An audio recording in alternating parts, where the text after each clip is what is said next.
రెండోది, మన యొక్క యవ్వనం చాలా విలువైంది. ఈ వయసు ఉన్నప్పుడే సాధించాలి, ఈ వయసు ఉన్నప్పుడే కష్టపడాలి, ఈ వయసు ఉన్నప్పుడే ఏదైతే నువ్వు కలిగి ఉన్నావో దాన్ని సాధించు. వయసు అయిపోయిన తర్వాత పరిగెత్తగలవా? పరిగెత్తలేము.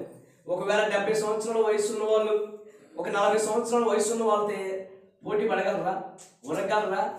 ఒకవేళ 10-15 సంవత్సరాల పిల్లవాడితో 40 సంవత్సరాల వ్యక్తి పరిగెత్తగలరా? ఎత్తలేడు. ఎందుకని? ఏ వయసులో నువ్వు చేయవలసింది ఆ వయసులో చేయకపోతే ఏడ్చుకుంటూ కూర్చోటమే. ఈరోజు చాలా మంది అదే చేస్తున్నారు.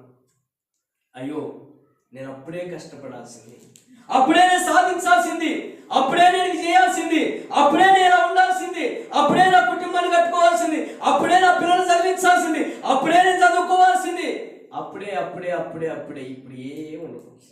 ఎందుకని? సమయం అంతా వ్యర్థం చేసుకున్నావు. నీ వయసులో ఉన్న శక్తిని నువ్వు కూడబెట్టి కొనసాగించవలసిన నీవు ఆ వయసు అంతటిని బలహీనపరుచుకున్నావు, వ్యర్థం చేసుకున్నావు.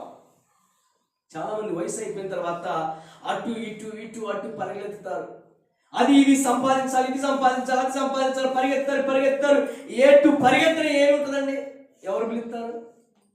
కరోనా కాలంలోని 60 సంవత్సరాలు వచ్చిన వాళ్ళందరూ ఏం చేశారు? తీసేసారు. ఇంటికాడ ఉన్న ప్రశాంతంగా కూర్చుని అన్నారు.